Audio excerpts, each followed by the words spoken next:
नमस्कार दोस्तों, आज मैं आपको एक भागवत कथा सुनाने जा रहा हूँ। कथा का शीर्षक है गौ करण तथा धुंधकारी की कथा। यह कथा महाभारत पुराण में आती है।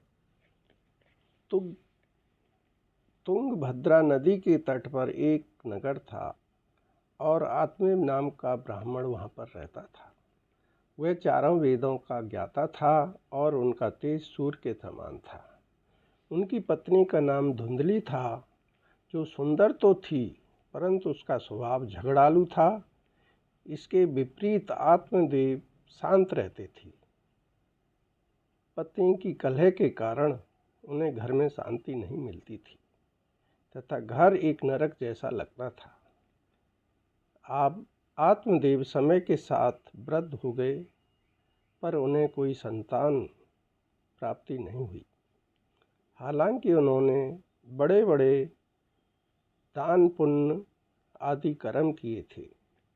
आत्मदेव इस चिंता में रहने लगे कि अगर उनकी संतान नहीं हुई तो उनका पिंडदान कौन करेगा। एक दिन आत्मदेव ने सोचा कि वे जंगल में जाकर अपने प्राण दे देंगे। ऐसा सोचकर वह जंगल की तरफ चल दिए। रास्ते में उन्हें एक संत मिले जो अपनी प्यास बुझाने के लिए सरोवर की तरफ जा रहे थे। आत्मदेव जी ने संत जी को प्रणाम किया।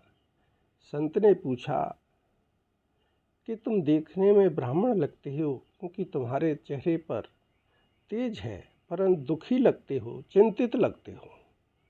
आत्मदेव ने बताया, महाराज, मैं जीवन से निराश हो चुका हूँ, क्योंकि मेरे कोई संतान नहीं है। अब मेरे पितरों का कौन पिंडदान करेगा।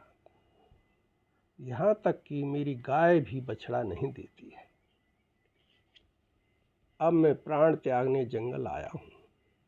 यह सुनकर संत ने अपनी दिव्य दृष्टि से उसका भाग देखा और बोले, आत्मदेव, पुत्र का मोह छोड़ दो, क्योंकि मैं देख रहा हूँ कि आपके 7 जन्मों तक कोई संतान का योग नहीं है।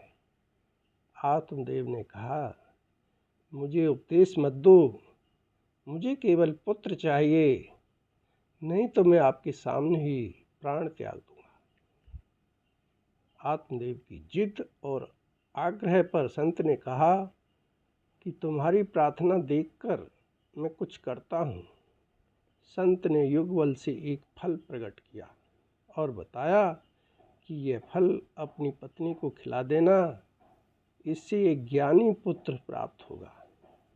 इससे आत्मदेव बहुत खुश हुए और वह फल अपनी पत्नी धुंधली को दे दिया। धुंधली ने कहा, यह फल हम नहा धोकर खा लेंगे, आप निश्चिंत हो जाओ। धुंधली का स्वभाव कुटिल था।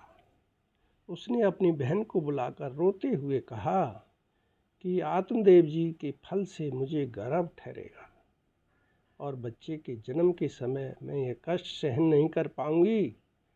उसकी बहन ने कहा कि मैं भी गर्भ से हूँ, तुम ऐसा करो कि मेरे पति को धन दे दो और गर्भवती होने का नाटक करो। जब मेरा बच्चा होगा तो मैं तुम्हारे घर उसे पहुँचा दूंगी और मैं कह दूंगी कि मेरा बच्चा मर गया।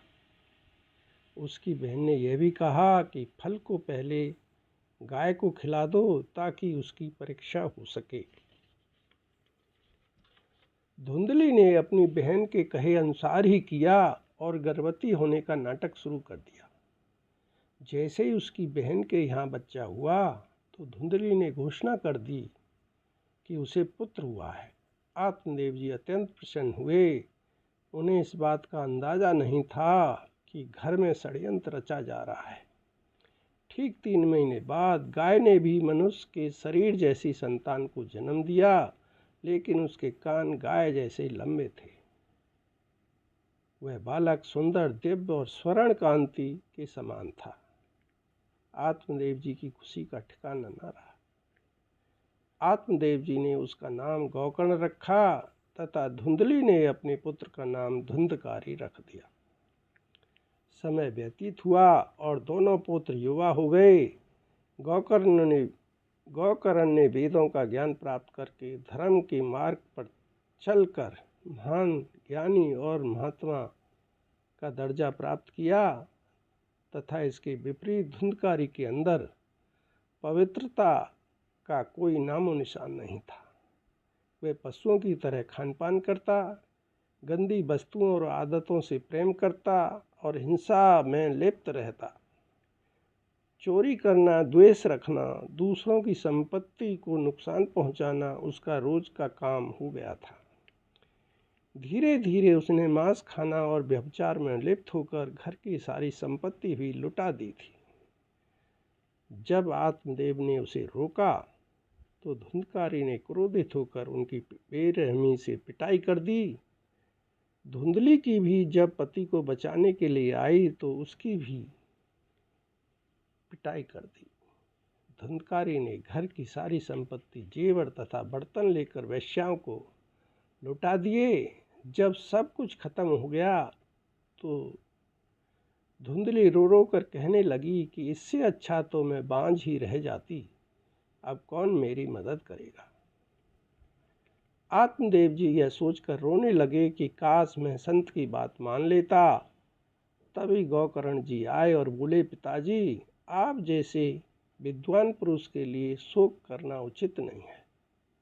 संसार के बंधनों को छोड़कर वन में जाकर भगवान का चिंतन करते हुए अपना जीवन व्यतीत कीजिए। आत्मदेव जी ने गौकर्ण के वचन सुनकर वन जाने के लिए सहमत हो गए, परंतु उन्हें समझ नहीं आई कि वो क्या करें। तो गौकर्ण ने बताया कि संतों का संग और सेवा करो, जिससे आप महात्मा बनेंगे। भगवान की कथा लीला सुनो, यही मार्ग आपको भगवत धाम की प्राप्ति कराएगा। इस पर अमल करते हुए तप और भक्ति के प्रभाव से आप श्री कृष्ण को प्राप्त करेंगे। आत्मदेव जब वन को चले गए तो धुंधकारी की क्रूरता और बढ़ गई और एक दिन धुंधली को बेरहमी से लाठी से पीट पीट कर पूछा कि बता, धन कहाँ छिपा रखा है। रोज रोज की मारपीट से तंग आकर धुंधली ने कुएं में कूदकर आत्महत्या कर ली।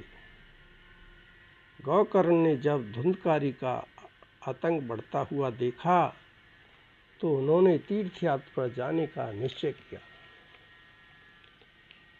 अब तो धुंधकारी 5 वेश्याओं के साथ रहने लगा तथा उसकी इच्छा पूर्ति हेतु चोरी छिपे मांस और अन्य वस्तु लाकर देने लगा। एक दिन उन वेश्याओं ने हार लाने को कहा तो धुंधकारी ने चोरी करके धन जुटाने का प्रयास शुरू कर दिया। परंतु जब वेश्याओं ने ये देखा तो सोचा कि वह जल्द पकड़ा जाएगा और उसे फांसी दे दी जाएगी। क्यों ना हम ही इसे मार डालें ताकि हम बच सकें। एक रात जब धुंधकारी गहरी नींद में सोया हुआ था तो वेश्याओं ने चारपाई पर रस्सियों से उसे बांध दिया। जब उसकी आंख खुली तो देखा सभी उसे मारने का प्रयास कर रहे हैं। जलते हुए कोयले उसके मुंह में डाल दिए गए तथा कसकर गला दबा दिया, जिससे वह तड़प तड़प कर मर गया। वेश्याओं ने उसके शव को एक गड्ढे में दबाकर सारा धन लेकर रफू चक्कर हो गई।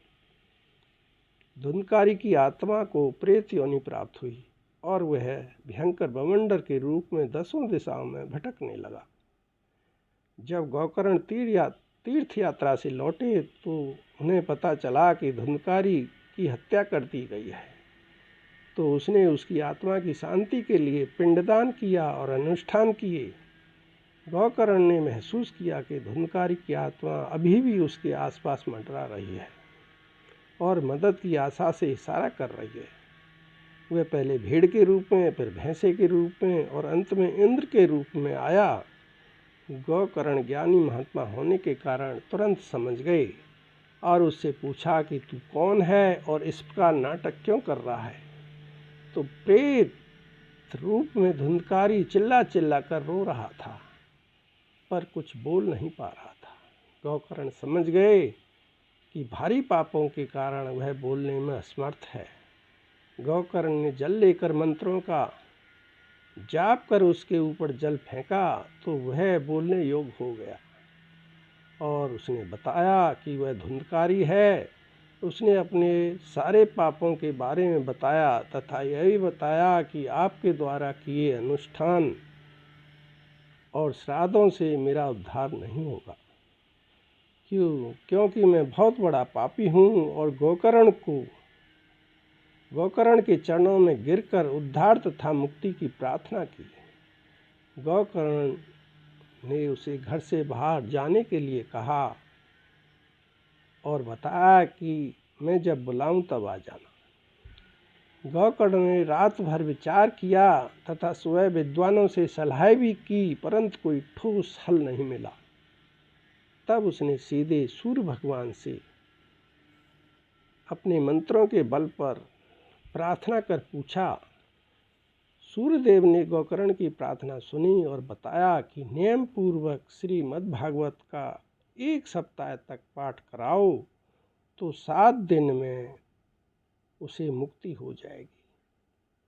गोकर्ण जी स्वयं भगवत कथा सुनाकर धुंधकारी का उद्धार करने का निर्णय लिया। कथा का समय तय किया तो इस पापनाशनी कथा को सुनने को सभी लोग आए। गोकर्ण ने धुंधकारी को बुलाकर कहा कि तू इस 7 गांठ वाले बांस में बैठकर कथा सुन। धुंधकारी वायु रूप धारण करके बांस के छिद्र में जाकर बैठ गया।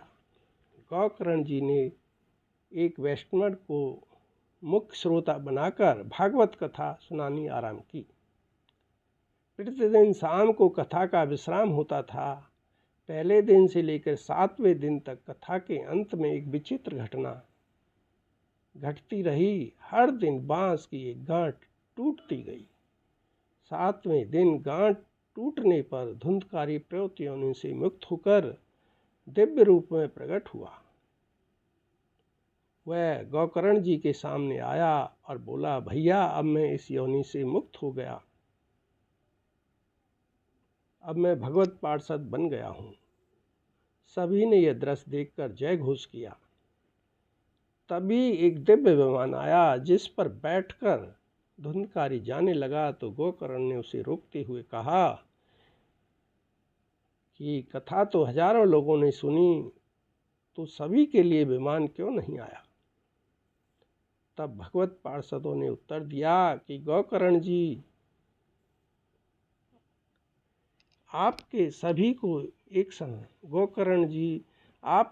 को एक समान कथा सुनाई, परंतु धुंधकारी ने बिना कुछ खाए पिए कथा को श्रवण और मनन रात दिन किया, जिससे वह परम पद का अधिकारी बना। बाकी लोग केवल कथा सुनकर चले गए, उन्होंने मनन नहीं किया, इसलिए उनका उद्धार नहीं हो सका। यह कहकर विमान तो चला गया, लेकिन गोकर्ण जी ने सभी श्रोताओं से कहा कि जब तक मैं सभी को परम धाम नहीं भेज दूंगा, मुझे चैन नहीं मिलेगा। आगे सावन के महीने में पुनः श्रीमद्भागवत कथा का आयोजन किया गया। सभी श्रोताओं ने उपवास रखा और नियम पूर्वक कथा सुनी और मनन किया। तो 7वें दिन जब कथा समाप्त हुई तो भगवान के अनेक पार्षद विमान लेकर वहाँ आए और सभी परम धाम को चले गए। भगवान श्री कृष्ण ने स्वयं गोकर्ण जी को अपने हृदय से लगा लिया तो वह भी भगवत स्वरूप हो गया। उनका रूप श्याम वर्ण हो गया और उन्होंने पीताम्बर धारण किया था और कानों में कुंडल झलकने लगे। यहाँ तक कहा जाता है कि गोकर्ण जी की अपार कृपा से जो जीव जंतु कथा में उपस्थित थे, उनका भी उद्धार हो गया। जहाँ बड़े बड़े सिद्धों को भगवान की प्राप्ति नहीं होती, वहीं भगवत कथा सुनने से तथा गोकर्ण जी के प्रभाव से सभी श्रोता भगवत धाम को प्राप्त हो गए। तो दोस्तों, यह थी गोकर्ण जी और धुंधकारी की भगवत कथा। आपको कैसी लगी अवश्य बताएं। यदि आपको पसंद आई हो तो चैनल को सब्सक्राइब, लाइक और शेयर भी कर दें। धन्यवाद।